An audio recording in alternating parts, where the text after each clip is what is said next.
Alright everyone, hello. Welcome to my live stream. I'm back. Sorry about the problems last week. My machine kind of had a meltdown, but luckily I was able to recover. And let's say good luck for tonight. Hopefully all will go well. But my plan for tonight is to work a bit on finishing up the Japanese hornet. And so what I'm going to do for that is I'm going to play with adding some fiber mesh to create the look of hairs. So let's pull up some reference here real quick.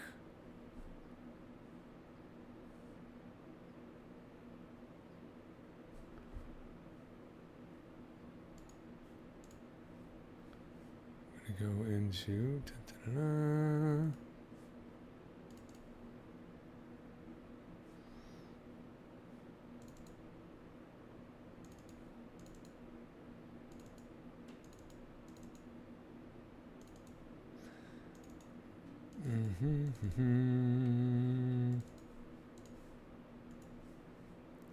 Okay, so as you can see, there's not a whole lot of hair. It tends to be fairly sparse and somewhat straight, so it's pretty straightforward.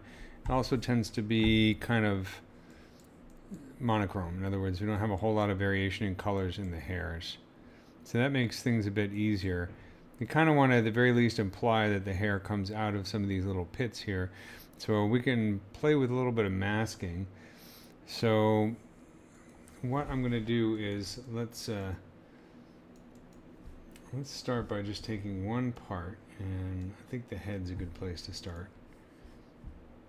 And zoom in a bit. Turn on solo. Let's turn off perspective.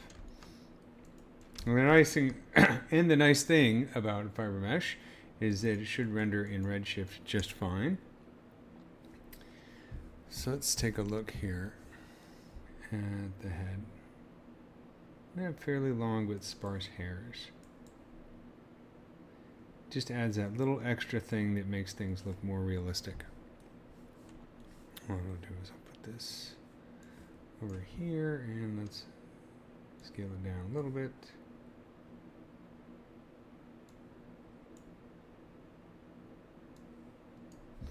And of course, I want to say hi to Valentine tonight. I know she's watching. I hope she's enjoying this. I did promise that at some point that I'll sculpt a minion for her. So if this gets a little bit tedious, I might break character and do a little minion sculpting. Just because sometimes it's just like tweaking the renders and that kind of thing. So what I want to do is let's turn off polypaint for the moment, so we can just kind of see what this looks like. And let's just put on like a basic material. I've already set up the lighting for rendering, so I don't want to mess with that. I'm going to go down here to masking, and let's just try mask by cavity and see what we get. So that's not too bad right there. You can see that it's doing a pretty good job of masking just the pits. A little bit of extra. We can always mess with the cavity profile a little bit here. See if that tightens it up a little bit. It sure does. And it doesn't have to be super precise, of course. Another thing we can try is mask by curvature. And try bring up the strength. Or peaks and valleys is often good for this kind of thing. That gets kind of a little more density here. It's also masked by smoothness. I usually test these out and see which one's going to work the best. Mask by smoothness is not bad. Let's set the range to 25 and see what that does. Yeah, that's not too bad. But I think I like the mask by cavity the best. So let's do that. Yeah, okay. So what I'm doing is, the reason I'm doing this is I want to create some mask so that I can use the mask to position the fibers. And as soon as there we go. I'm going to go in here real quick and let's turn off symmetry because I had this guy posed. And I'm going to just Control Alt Paint over here. So I don't need the hairs necessarily back here, at least not on this part. So we can also boost the mask a little bit. Let's see.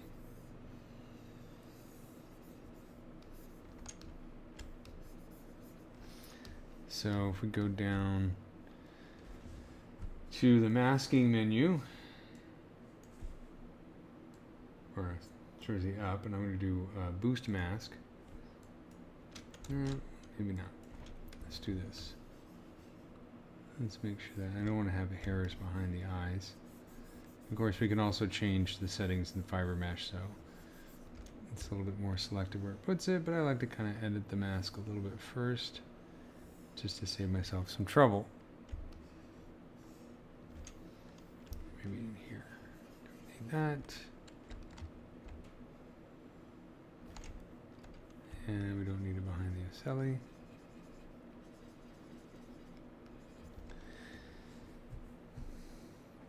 Let's try a boost mask. There we go. And now let's go to the fiber mesh window, fiber mesh menu rather. And turn on preview. So this is what we get. So it's a little bit hard to see because of the black background. So let's go into the modifiers. I'm going to just set the color here to white just so it's easier to see. And the tip, white.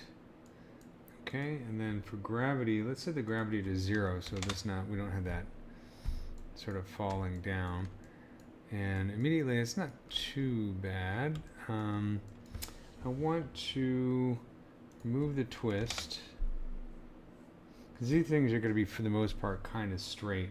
The nice thing about this particular bug is you don't have to do a whole lot of grooming on it, because it's kind of sparse. Let's try a length of like 150, and I'm going to lower the coverage a bit.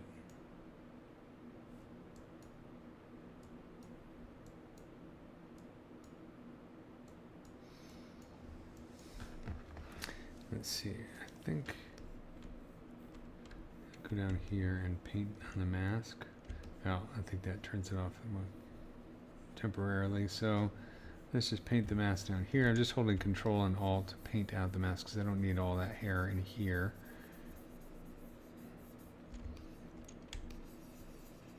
And I don't need it in here.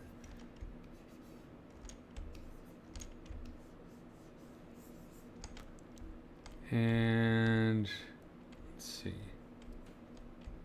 don't need it in here, and don't need it in here.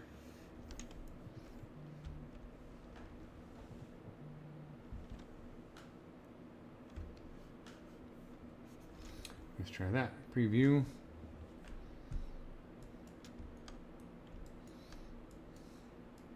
I'm going to make it slightly longer. Let's say 180.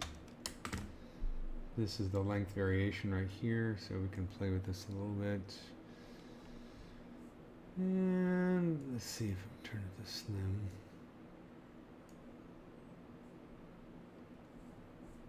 Don't really want clumps. So really kind of very straightforward kind of fur. Let's do just a little bit more editing on the mask here, because I don't want them popping out through the eyes.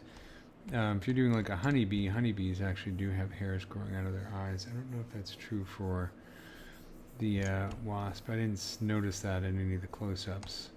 Seems like the eyes were pretty free of hair. So.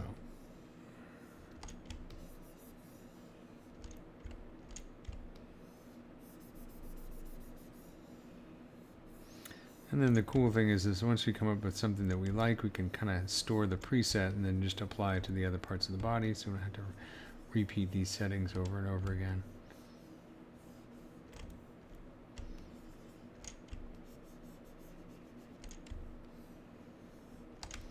Do that. Let's try that.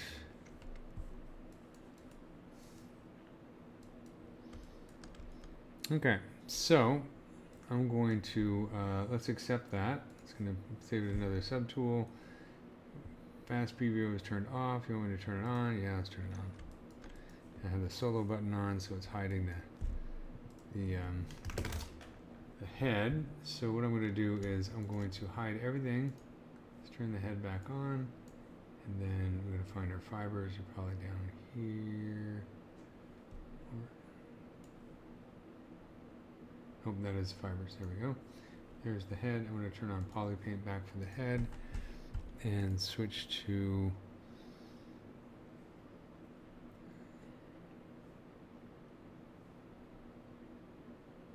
go for my basic material. And then I think for the hair, I'm going to select the fibers here and turn on poly paint and maybe give them, just see what it looks like if I just fill them with like maybe brownish color. Do color, fill object. Okay. So I'm currently rendering with redshift. So I have redshift turn on. I'm going to turn off depth of field. Well, it's off already, so that's good. Let's turn on perspective. And let's save this real quick.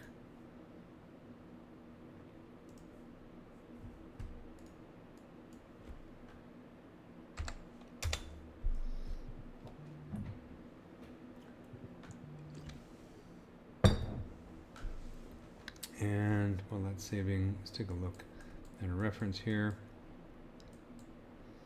And this one, yeah, I can't really see the hair in that picture. Okay, let's do a BPR render. It's going to pre-process the scene, so it basically is loading the geometry in memory.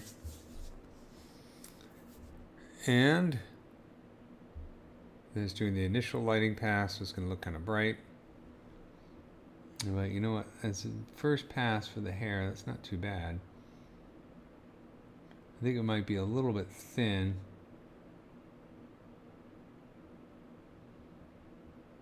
Might also just be a color thing. So I think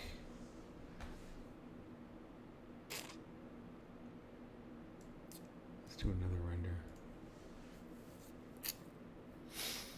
I think it needs to be less hair and a little bit more sparse. Like it's too many hairs and too many hairs and a little bit too thin. And then the color I don't like, but the color is easy to fix. Yeah, so what we can do is I'm going to delete the fiber. So I have the fiber subtool selected. I'm just going to delete it. We'll go back to the head. We should still have that mask applied. And then we'll go down to fiber mesh and turn on preview again. Go in the modifiers. Let's set the max fibers down to like, I don't know, let's try 15. That's a little bit more sparse. I think that looks a bit better. And then I'm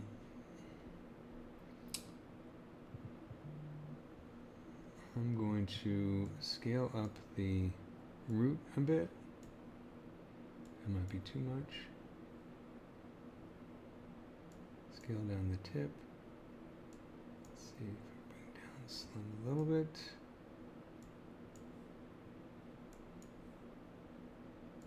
That's a negative slim. You can also play with the width profile here.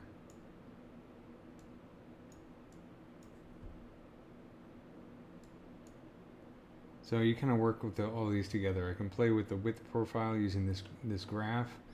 I can also play with scaling the tip and scaling the root. And let's try it by mask. Turn this up and see what happens. Turn it all the way to 0.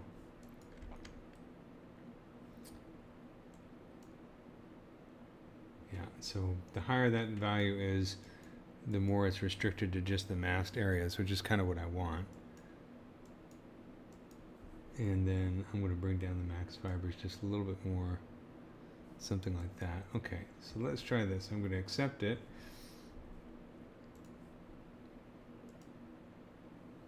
And then we should have the fiber selected. Yep. And then I'll just do a color fill object. And let's do another BPR render.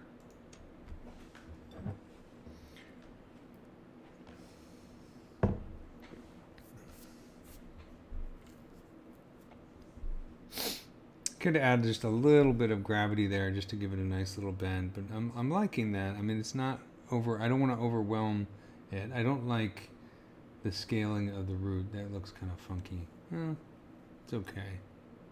It helps to add the shadows in there. Okay. Let's do a couple more things here until I'm totally satisfied. So I'm going to delete that, go back to the head, go back to fiber mesh, turn on preview. Let's do gravity just like 0.1. That's nice. And then I think I'm going to set the scale root back to, let's do 1, 1. And I'm going to use the width profile to kind of control the width along the length.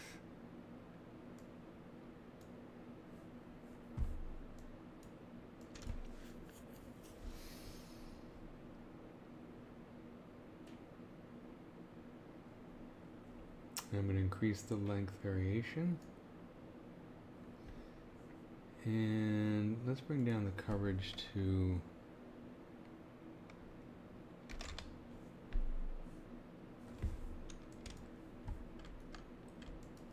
1, and then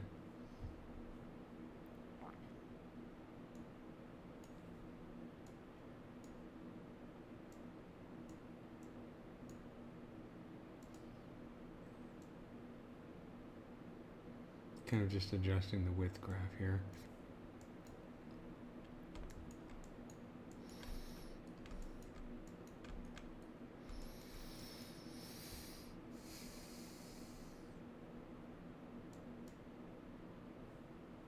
I'm just lowering the by area a bit, so it's more about the mask than the area, overall area. Oh, that's kind of interesting. And let's bring down the length a little bit. Just about 160. Okay, let's try that one. It's looking a bit more like what I want. And then fill it with a color. We can always use the grooming brushes to kind of trim them down a little bit too, specific areas.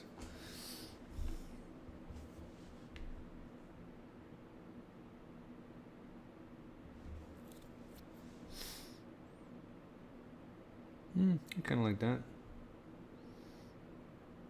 It's not overwhelming, but it looks pretty good.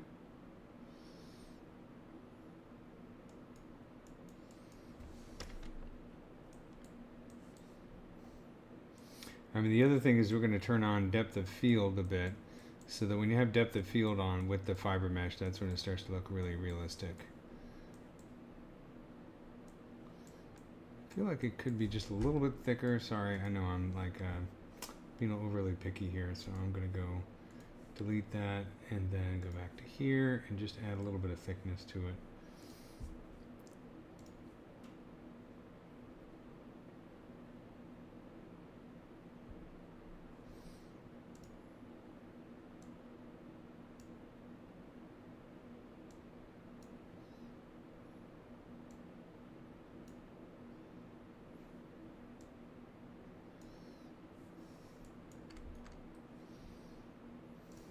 Bring this down to 5.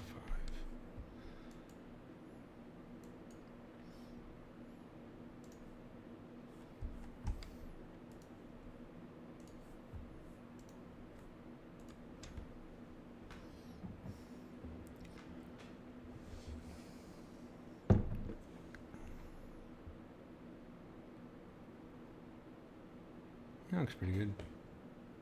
Yeah, I think that's more closer to what I want. Color's not quite right, but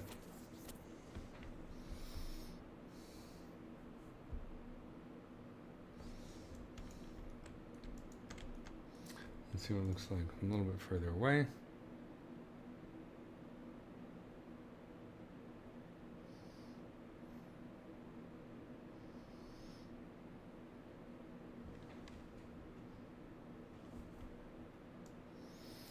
So also keep in mind it's using this material right here. So let's see, if I go in here to fiber mesh And let's choose a different material.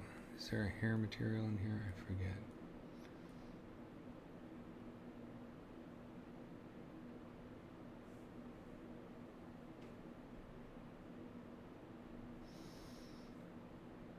I'll choose a plastic material. Turn on M for material, and the new color, fill object. And let's try RGB, and let's make this a little bit darker red.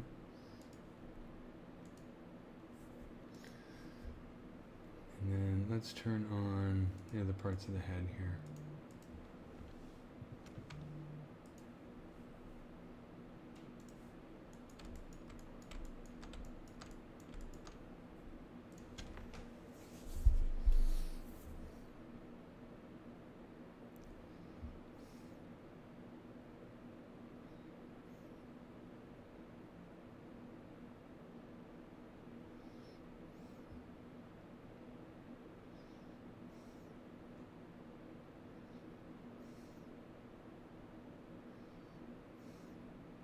Looks pretty cool.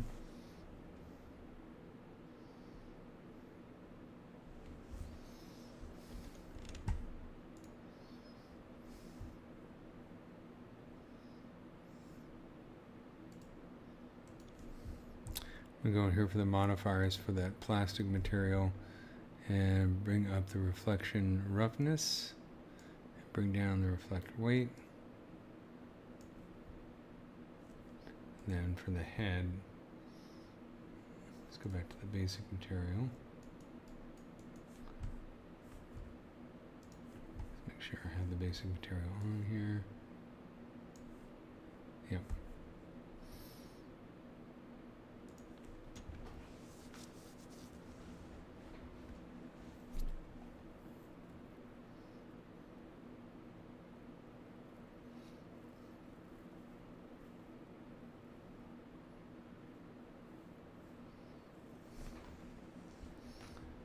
Looks pretty good. Let's save that.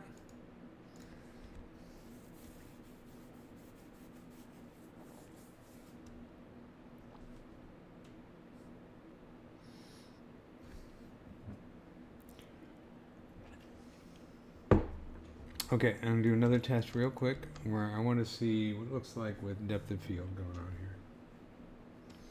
So go under render. Turn on depth of field. I'm going to select the focus depth and put it like right about here. And then I have, let me see, my depth of field focus radius 39. It might be a bit strong, but let's see.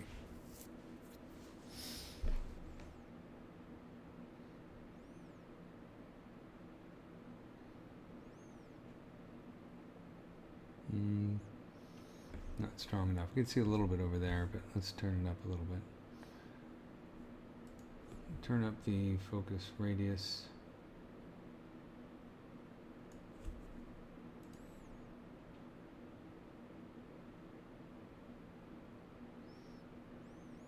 That's a bit better, I think.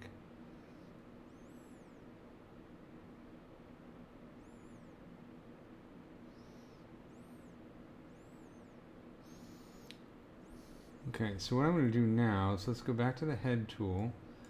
I'm going to go to fiber mesh. Let's turn on preview. And I'm going to choose save. And we'll save this as hornet hair. Save. And then I'm going to turn preview off. Now let's do the thorax.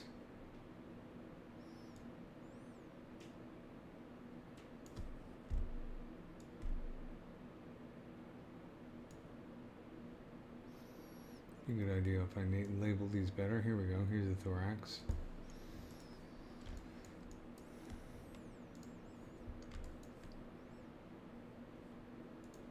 Turn on solo for a second. Let's turn off poly paint and go to a white color.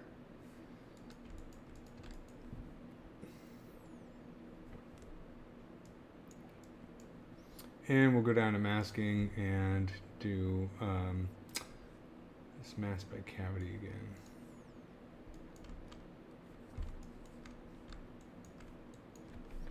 Let's play with the cavity profile for a second. Oops.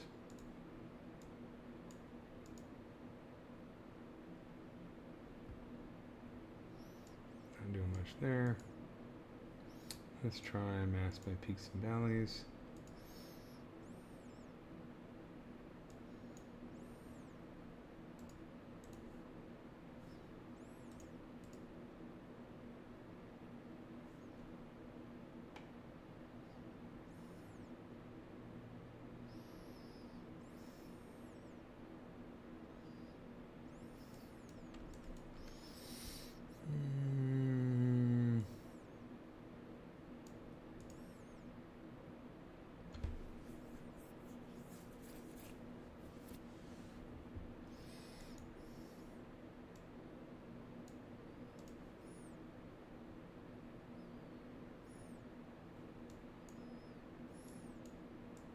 You know, it doesn't have to be super precise, but what I would think,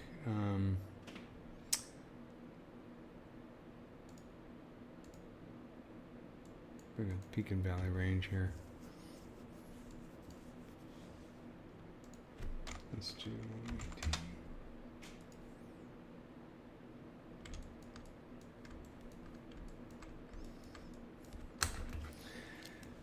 And I'm going to just, whoops, real quickly pin out some of the mask here.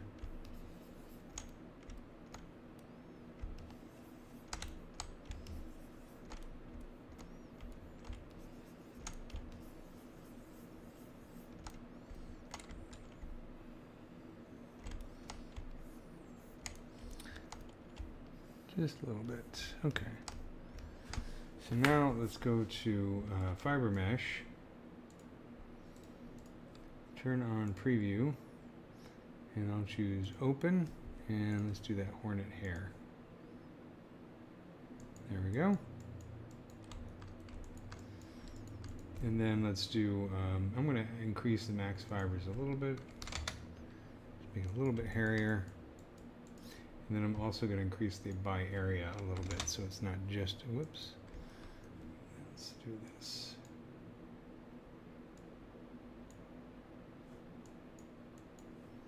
And something like that. Okay, let's try that, accept that. Yes, turn on fast preview, turn off solo. And then let's get this dark color here. Whoops, make sure that we're not. Oh, I'm going to turn on poly paint for the thorax again.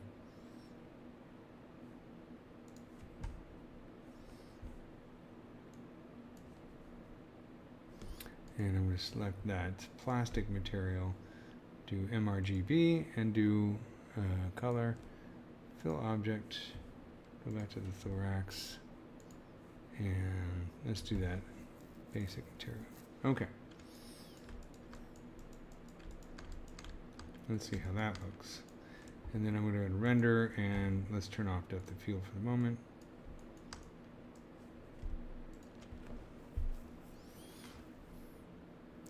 How many lights do I have on this scene? Okay, that's a good question. I have an HDRI light, which I'll show you in just a second, and I also have just one ZBrush light.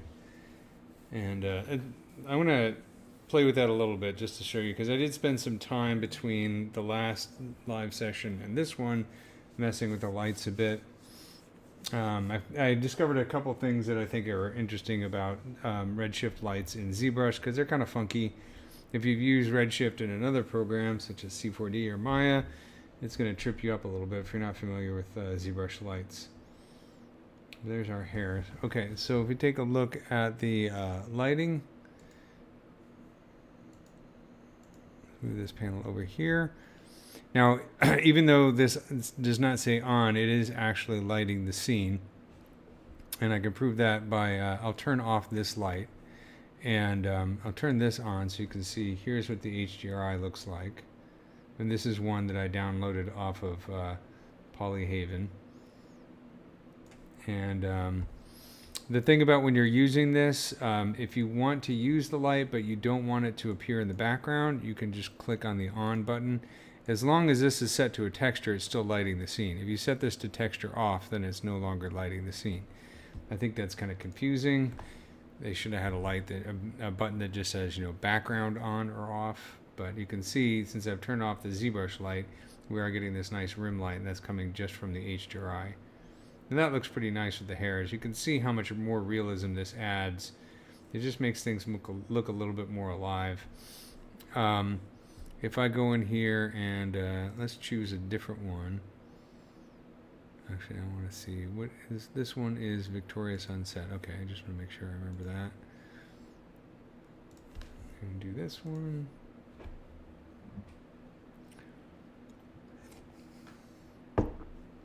And what I'll do is I'll turn this one off, and then we'll take a look at the ZBrush light.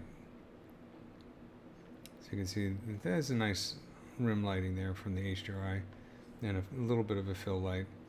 I usually use one HDRI and maybe one or two ZBrush lights, kind of imitating what you get in a macro setup. Do I use the wax render? No, I'm using Redshift materials, so they have this material has a little bit of SSS built into it. As I edited, if you watched the last ZBrush live session I did 2 weeks ago, I actually edited the material and I showed how I did that. But what I'll do is I'm going to set this background to texture off, and here in the light panel, all the lights are off. It has a little bit of ambient. I don't know if that affects the redshift though. Theoretically, this should just render as black. No, we are getting light from somewhere, so now we have to figure out where that light is coming from.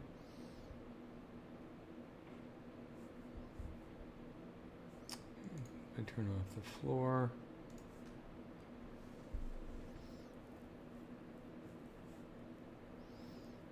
Okay, I'm going to escape that. So let's see, if I set the ambient to 0, and then make sure redshift light properties, since this is off, it's selected but it's off, as an intensity is 10. This is the thing that I was kind of playing with when I was working on setting up the lights for these scenes. I'm used to working with ZBrush lights, which are weird to begin with. But then when you use them in combination with Redshift, you start to get these funky things that don't quite make sense. Like I should not be getting any light at all. Let's go back into background again. This is not on. This is not on. You can always try maybe adjusting the view. Let's select this. Lights properties, Redshift light properties. So I'm going to set the intensity. Let's set this intensity to 0.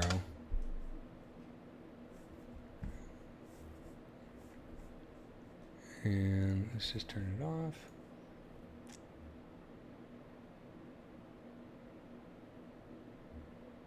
Yeah, it's kind of weird that we're getting some kind of ambient or some kind of directional light in here when we shouldn't be.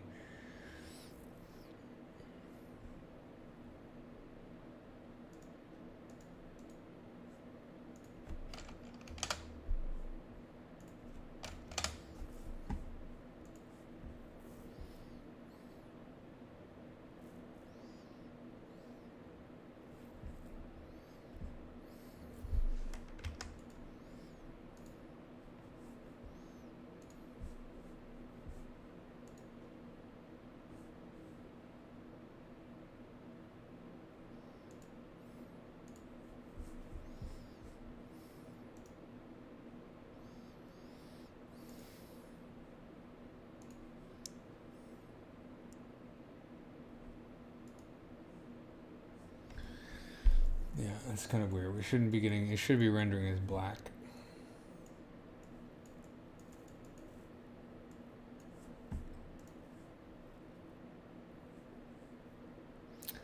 The only thing I can think of is it's got some kind of cache going on here that's causing it to create some light. It shouldn't have any light baked into the material.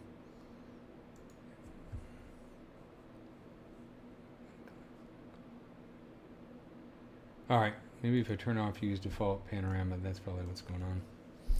It's always one of these silly sliders. Yep, that was it. Okay. So, now that we've got all the lights off, we can actually start isolating them and turning them back on again. So I'm going to turn this light back on. I think I had the intensity set to like 7 here, and redshift light properties intensity multiplier is set to 1000.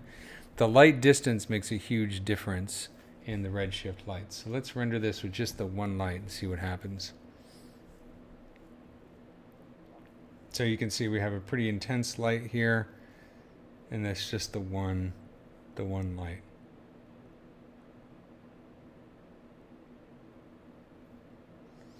And if I go in here, I'm just going to play with the light distance. So I'm going to set the light distance to 10. Before it was at 1. Yeah, so you can see that that's black. So the light distance is really sensitive. So if I set this down to 2, it was 1 originally. It's pretty intense, but not as intense as before.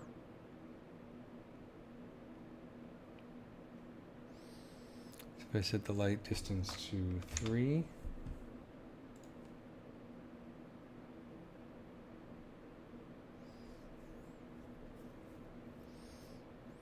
let me get this.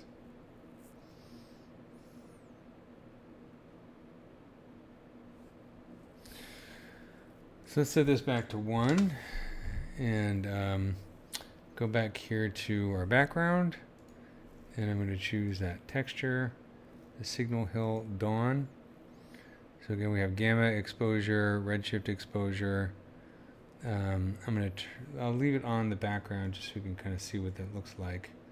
This guy's high up in the sky, flying around.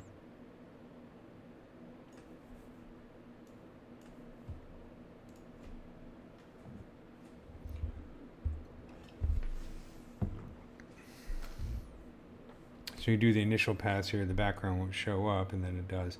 So when I'm doing this sort of simulated macro thing, if you had the background on, it can look good if you turn on depth of field and make it kind of extreme. So I'm going to set the focus depth. I usually set it to the eye here and leave the focus radius at 70.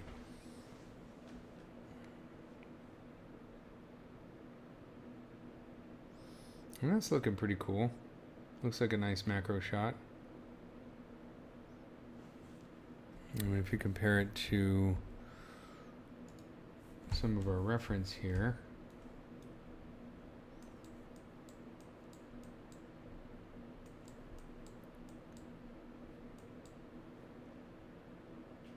it's not bad for rendering right out of ZBrush.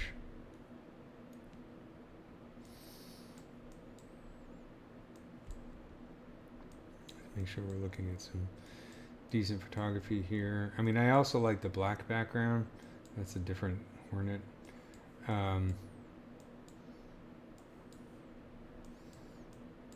But here's a good example.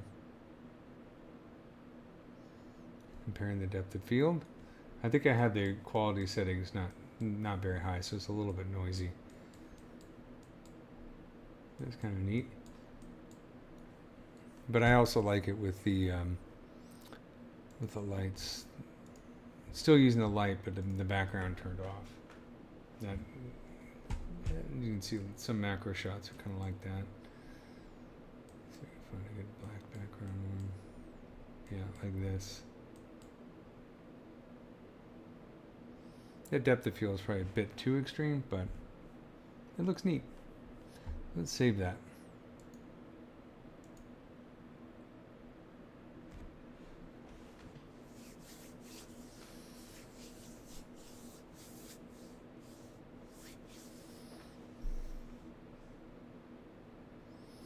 And let's do something completely different for a few minutes here.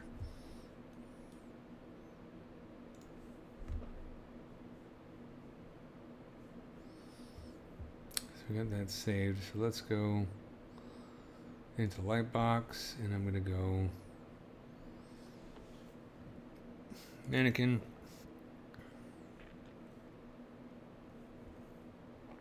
I'm going to load this project. Let's see if the changes in this one.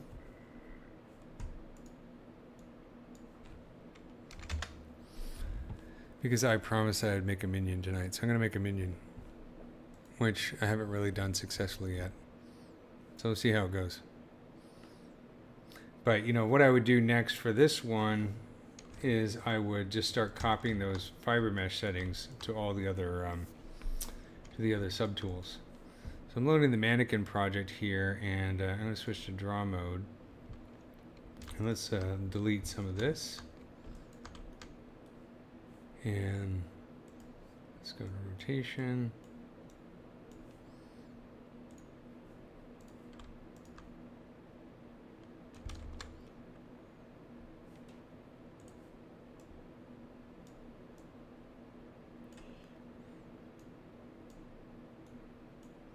And I'm just going to use these zero spheres to really quickly see if we can block out a minion. And what I can do is I'm going to delete this, and let's draw another one right here. It's still using that. That's okay.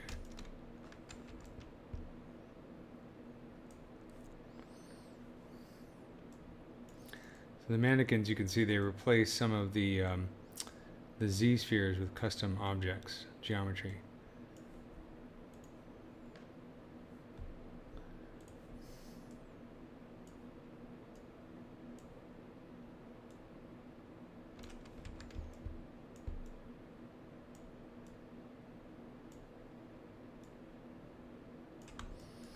And then R for scale. Oops. Oops, sorry, that's using my hotkeys.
You see, minions have 3 fingers.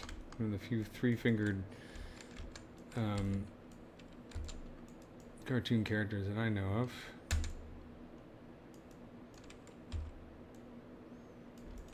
Most cartoon characters have what, 4 fingers?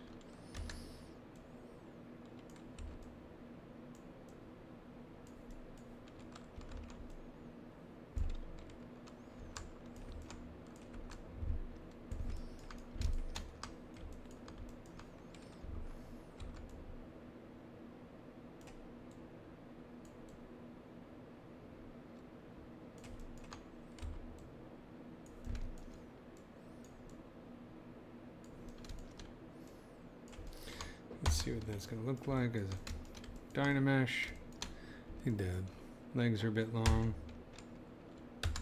So A to test out Dynamesh. And then W for move. They have really teeny legs. These must be fun to rig and animate. I've been on an illumination binge lately, and it's because I think they're awesome. I mean, Secret Life of Pets, that was a really awesome movie. Both of them, 1 and 2, and I think I even liked 2 better than 1. I just love their animation style, and I think they're actually genuinely funny. I know the Minions are slapstick, some people don't like it, but I think they're great. Alright, we can pork it out a little bit as we, wow, they got some short legs.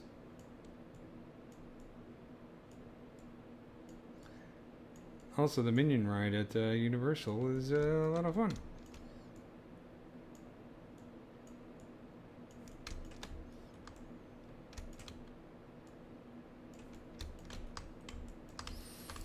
Okay. The leg arms are a bit thick, but I might sculpt those into shape. Okay, what does this look like?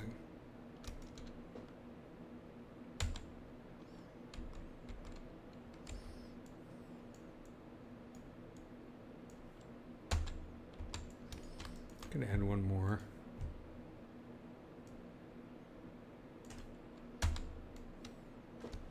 There we go.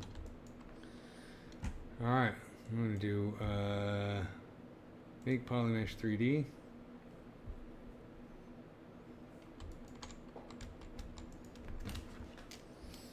Turn on symmetry. Let's get a little nice blue shader here going.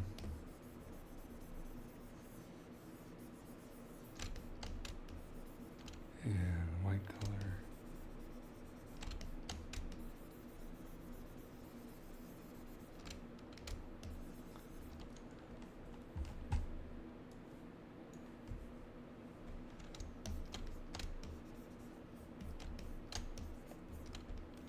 The old inflate brush.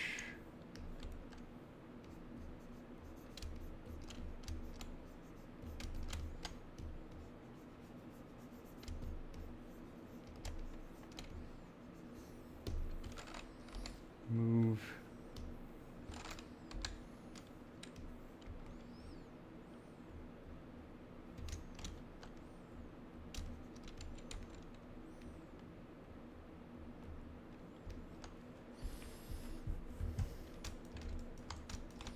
Wow, these are still too long.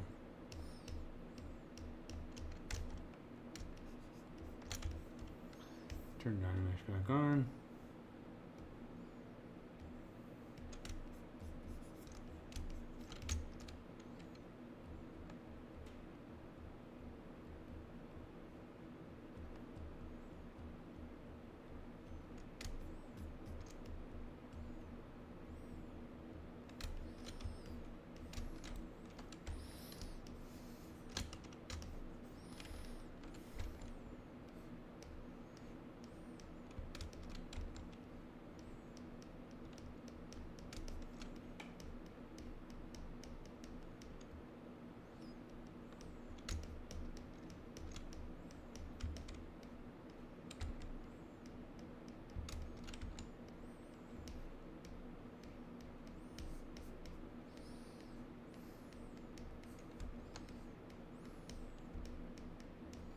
Just gonna rub these in real quick. And let's do clay tubes.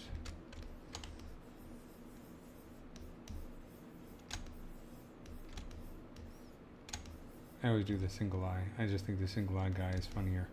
Well, I don't know. They're awesome. They're all awesome, but for the sake of time, we'll do a single eye. And I'm gonna do the goggles as separate mesh. I think this guy is too tall.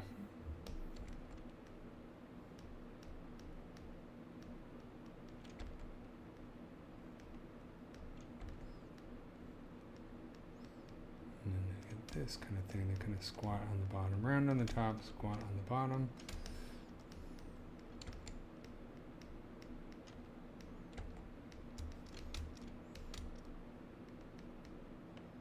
The arms are too high. There we go.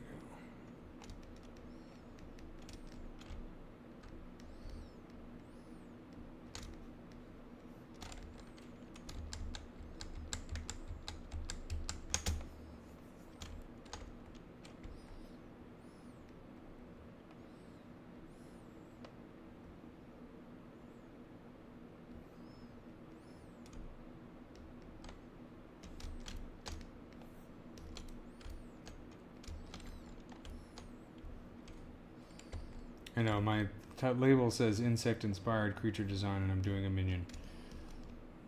I'll get back to the bug in just a moment. I just want to get a little minion break here, just for fun. Because the rendering and the positioning of fiber mesh doesn't necessarily make for great live stream stuff.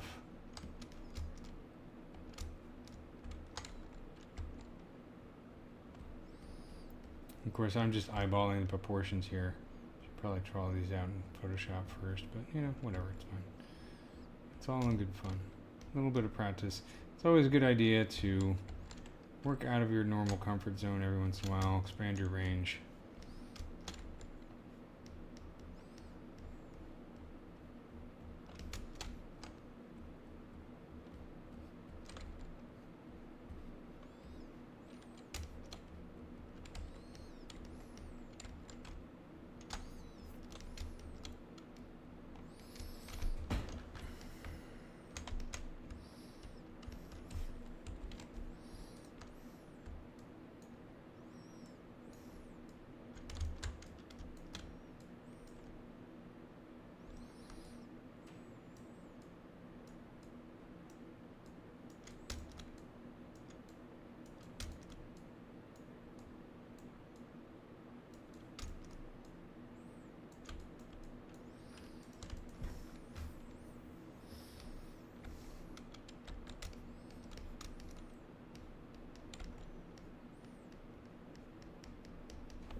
Make a little opening for the mouth before I do a quick ZBrush.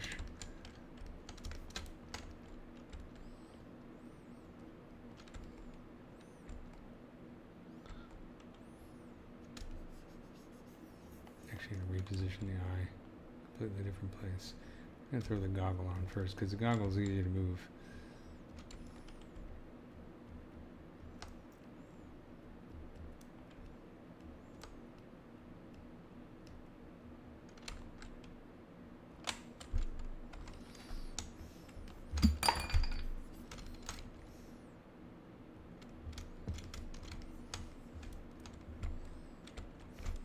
Give him a butt.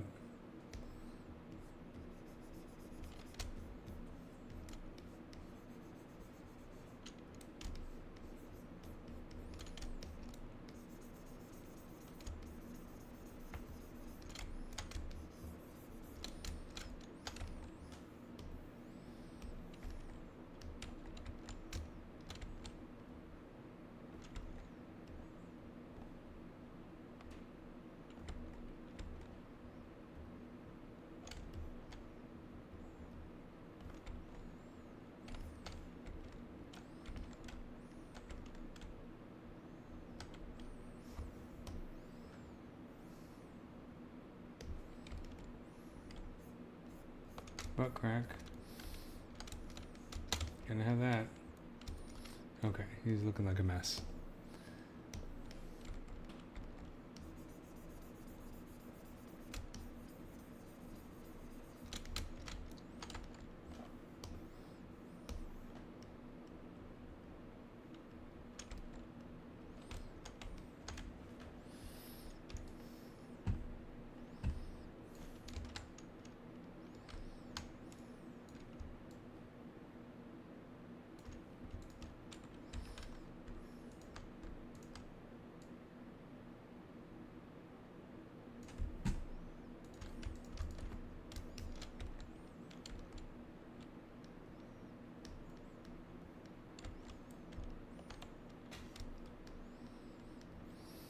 Alright, I think I'm going to stop this because it's turning into a disaster. I'll do a quick ZBrush.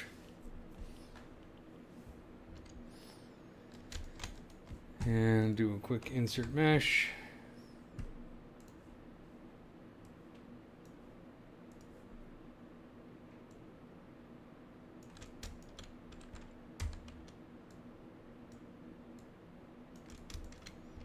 And I'll save this for another time because I don't like the way it looks. Okay, let's go back to our project.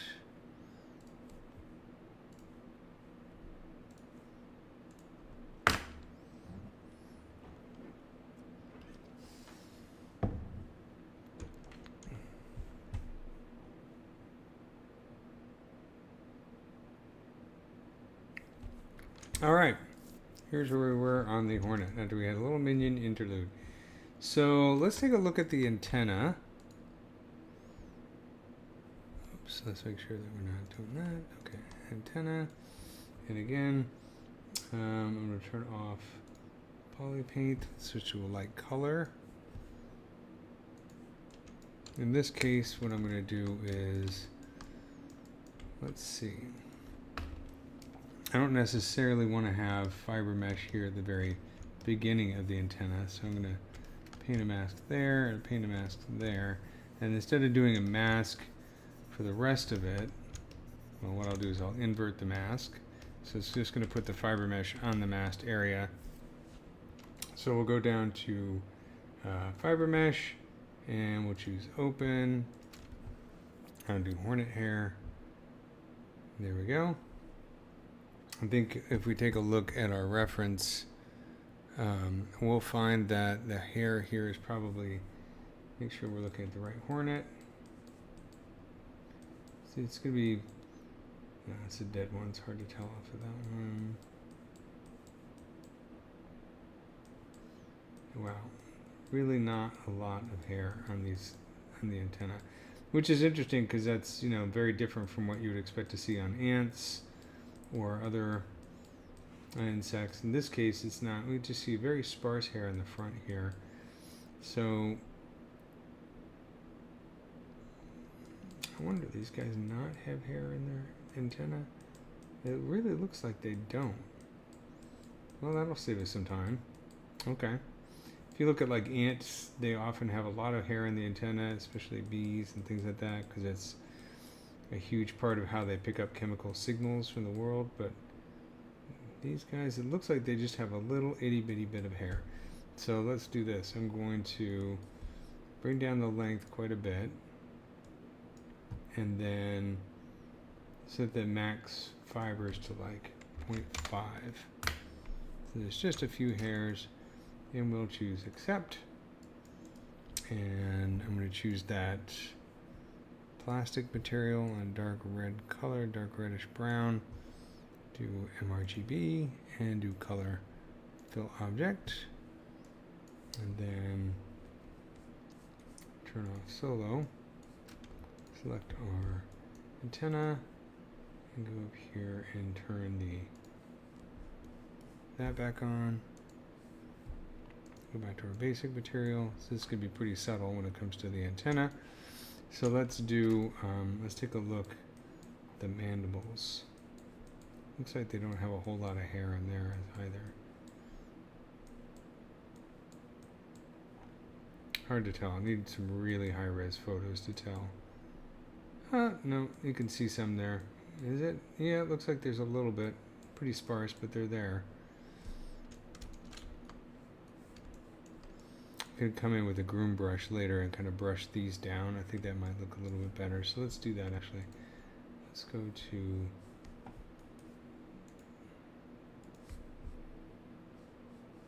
the head and go to the fibers, and let's rename this head hair. And take a groom brush. And let's lower the Z intensity quite a bit. Make sure we actually have the head hair selected. Okay, maybe too low.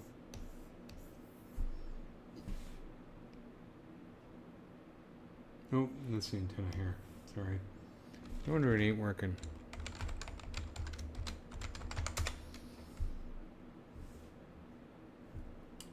Here's the head hair. That's better. So I'm going to lower the Z intensity and just going to brush this so it's like down a little bit.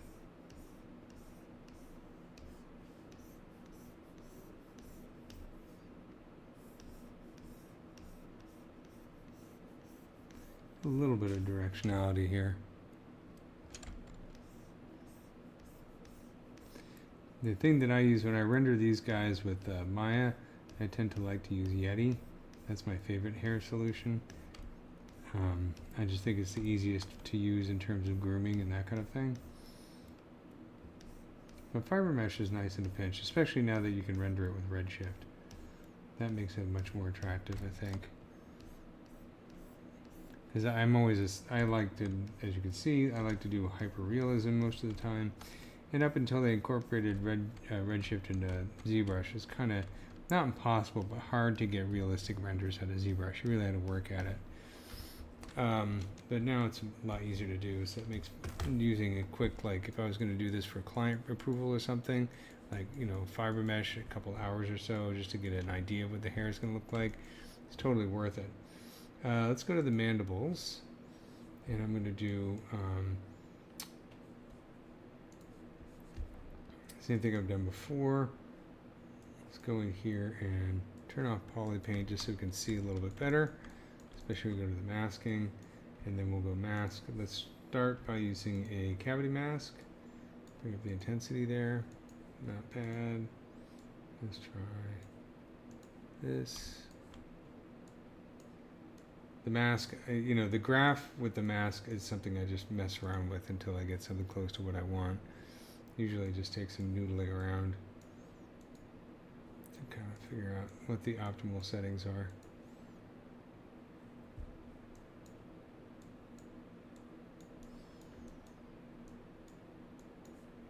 It's okay, but you can always try these as alternatives. Sometimes you get better results. Trying to get something that's pretty much stuck to most of the holes. That's not bad right there, but we can bring down the strength a little bit. There we go. Let's bring up the strength. And then we can go into the masking menu right here and maybe do grow and boost.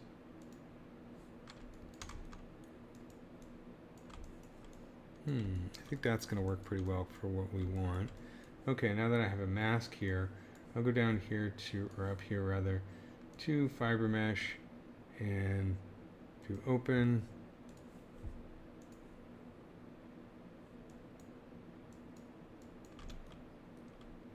Not crazy about that. Whoops. Clear out some of these masks right here, the tip.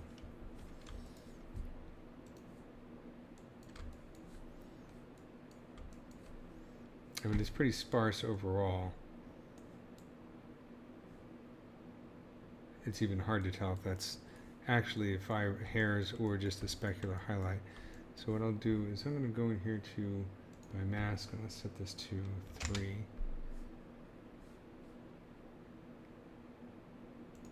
Set the by area to 0.1.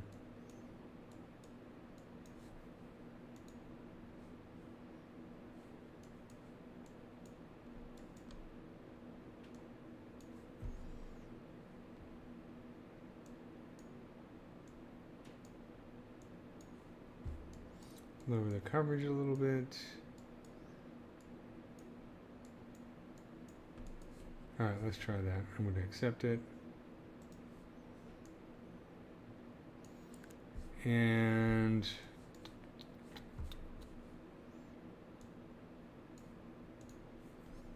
let's try that plastic material with a dark red color and do color fill object.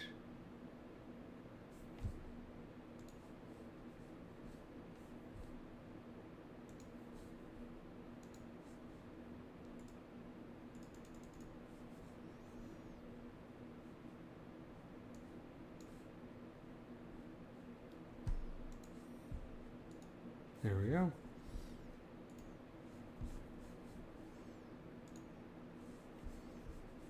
And let's turn on poly paint again.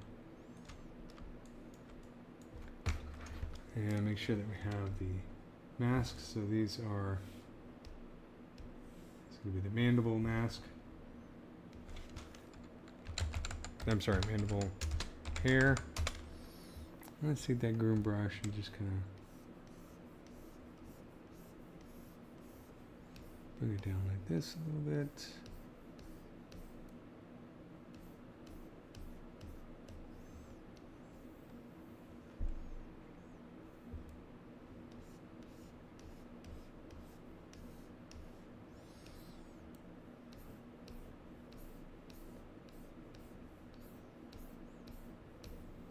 Okay.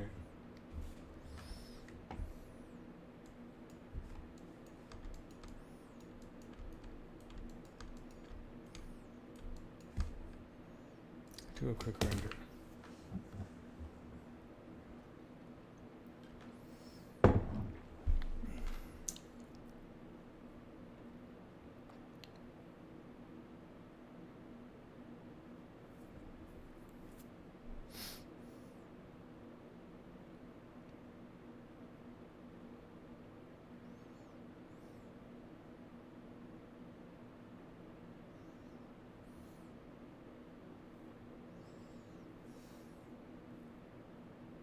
Yeah, my depth of field is a bit strong, so let's turn that off, just so we can see what's going on.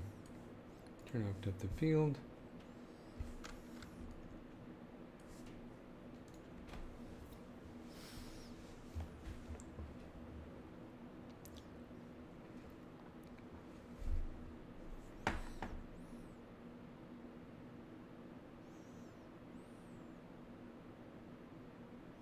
Yeah, just a few hairs here and there on the mandibles is just what I need.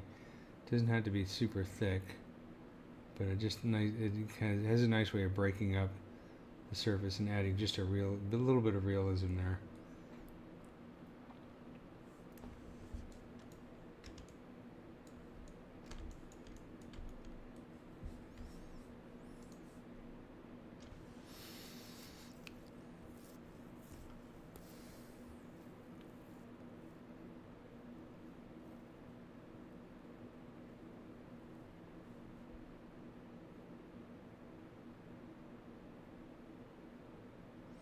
It's like it breaks up the light, it breaks up the specular highlights, which I think is what the goal here for making things look realistic.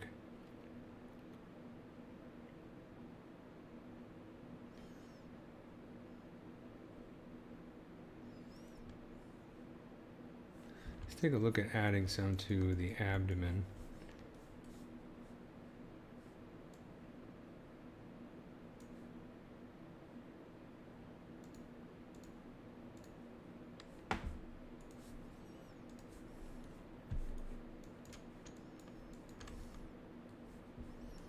Okay, let's switch to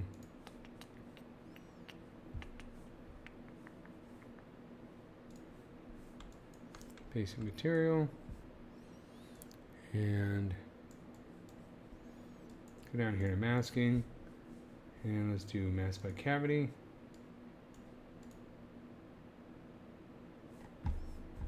Let's play the profile a little bit.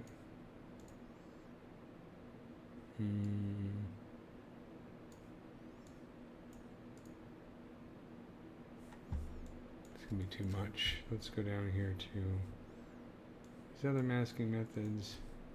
I have before, when I've gotten really specific, I've actually poly painted on there where I want the hairs to go and then converted the poly paint to mask and use that for the fiber mesh. That takes a lot longer, but you can get much more precise results that way.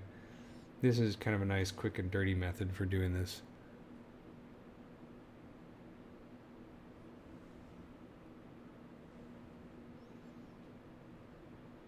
Quick being relative, obviously.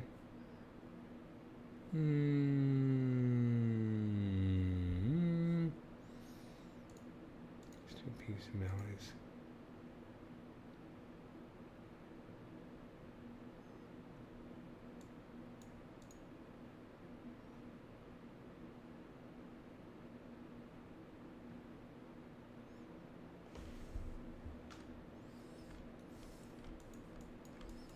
This down here is really good, but the other stuff is not great.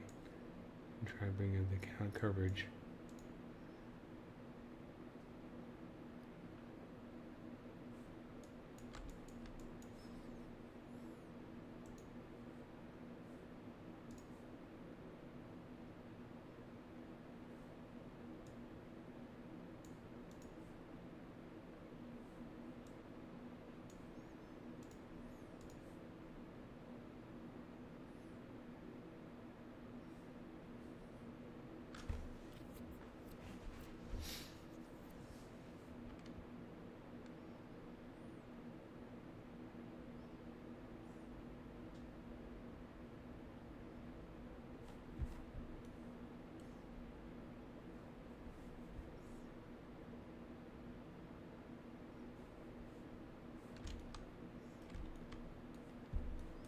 I'm going to bring the range down.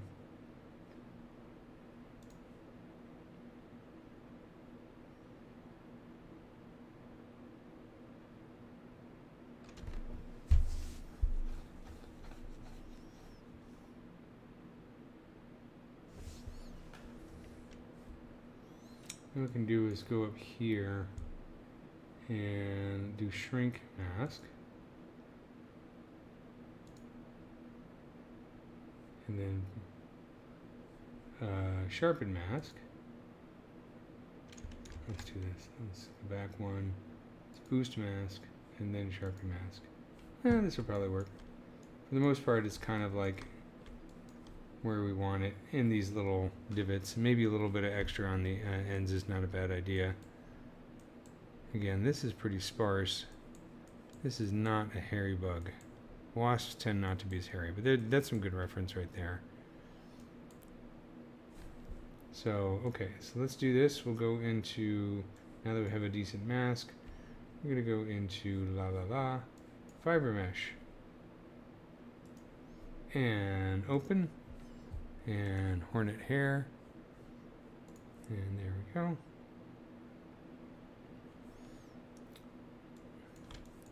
So what I might do is, since this is a bit long, let's bring the length down to 80. And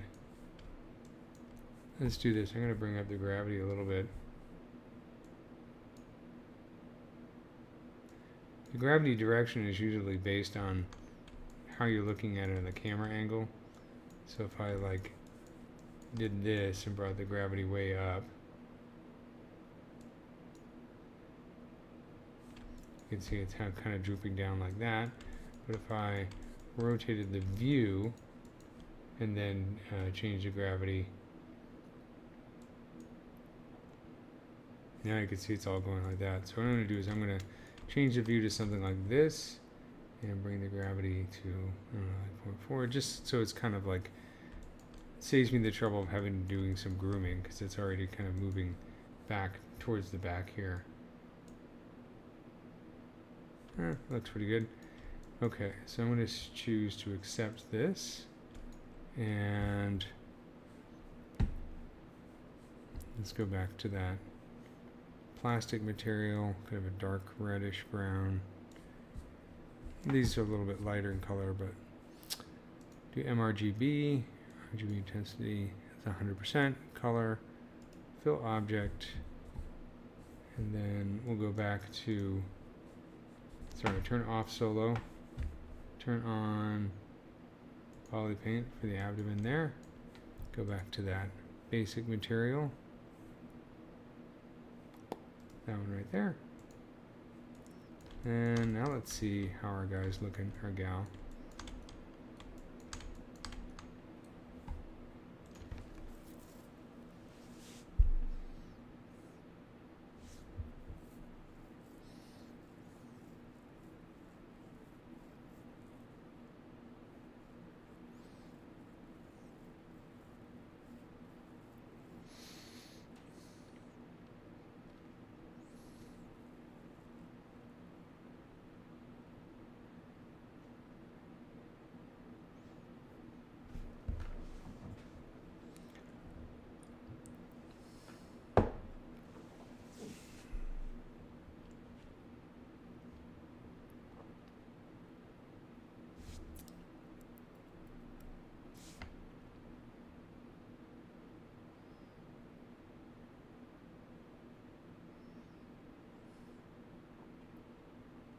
Ooh, that looks pretty cool.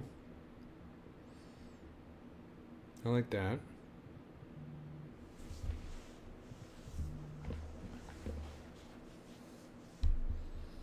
Yeah, it looks very nice.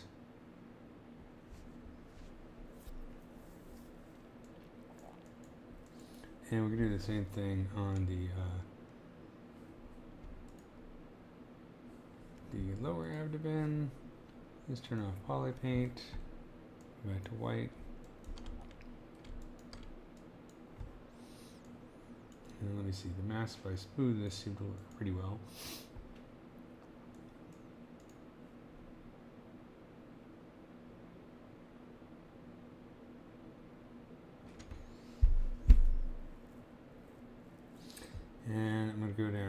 up here rather, and do let's do a shrink mask, boost mask, shrink mask, boost mask, and sharpen mask.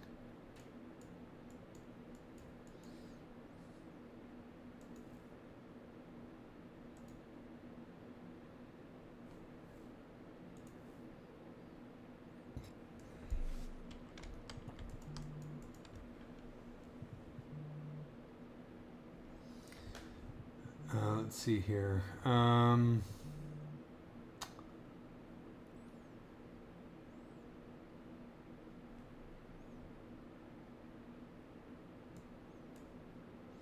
Go to fiber mesh. Sorry, I'm getting a bunch of text messages. Let's open this.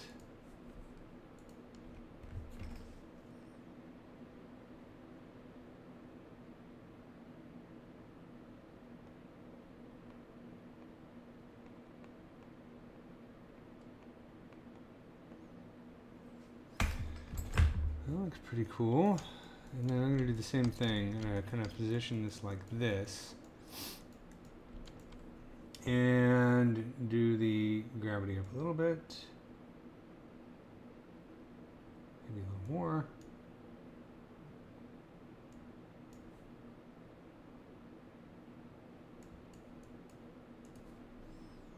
Accept that. And then let's go to that plastic. And then color. Fill object.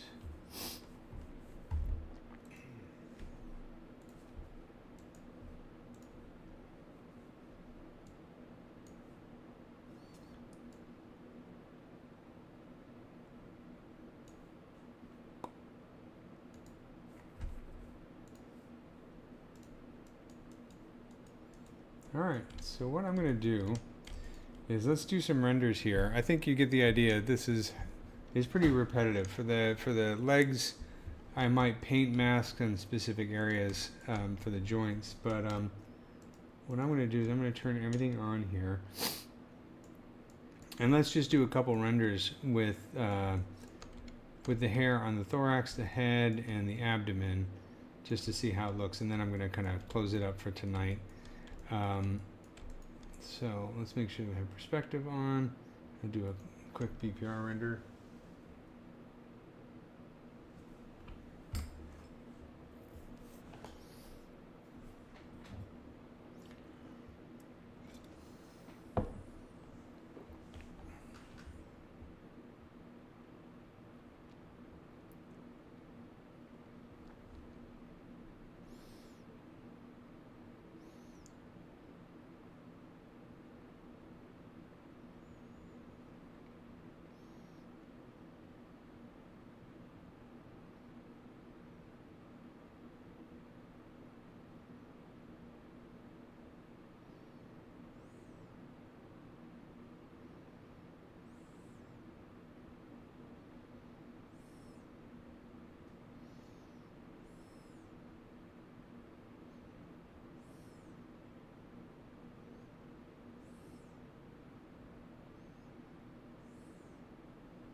All right, it's pre-processed. It's a lot of geometry, so it's going to take a little while.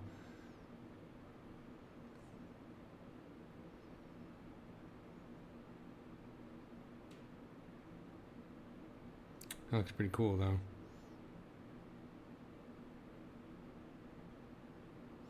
Definitely that little bit of hair adds a whole lot of realism to the scene.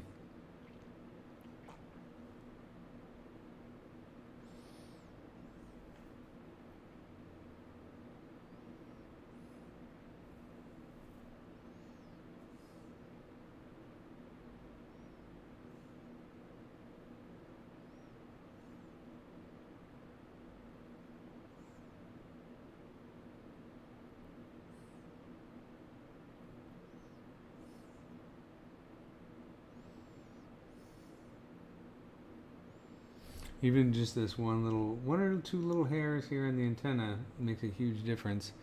Let's do this. I'm going to do the same render. I like that. And I'm going to do the turn on depth of field. Set the focus depth. I usually like to pick the eye. And then if we don't change anything, it shouldn't take as long to pre-process.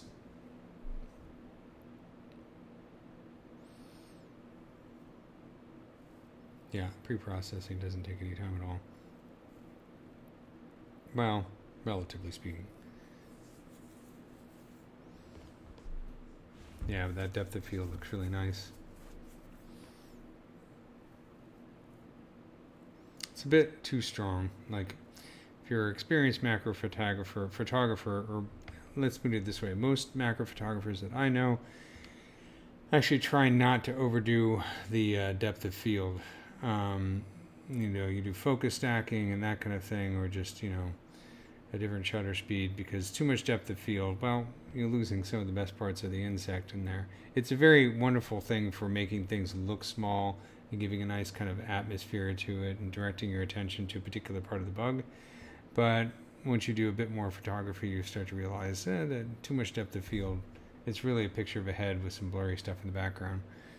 So I'm going to ease off. I'm going to do one more render of this with a little bit less depth of field. It does look cool though. Let's set the focus radius to 35, so that would be about half of what we have there.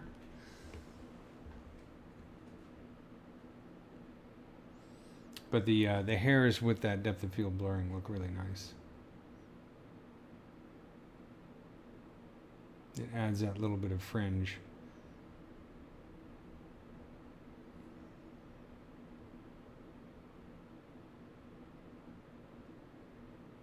Yeah, I think that looks a bit better.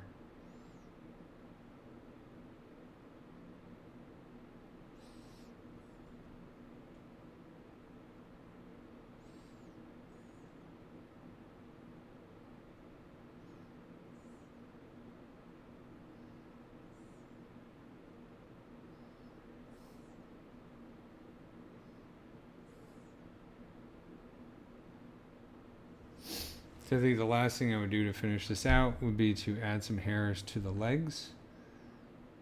Again, don't have to overdo it for this bug. But I think I'm going to call this project pretty much done at long last. And the next time I live stream, if it's next week, I'm going to work on the longhorn beetle a bit. Maybe, yeah, I think I'm going to do that. And then eventually I'd like to start a new project. But maybe do something a little bit more on the sci-fi end of things, because I enjoy like making up bugs too, or bug-related creatures. So I might want to try that. Let's do the focus depth right here, and do another render, and I'll call it a night after this render.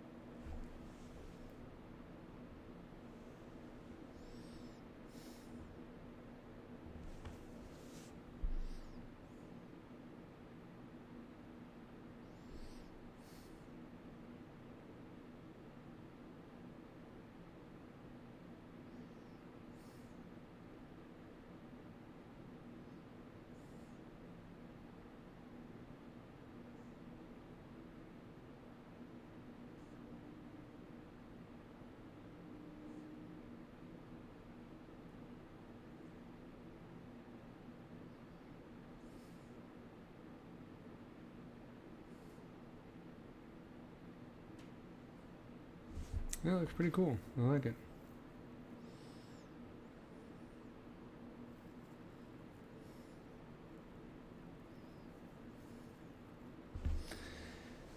All right, everyone. I hope you enjoyed tonight's live stream. I'm going to save this image, export it. Let's call it. Let's save it as a PNG. Let's call it render.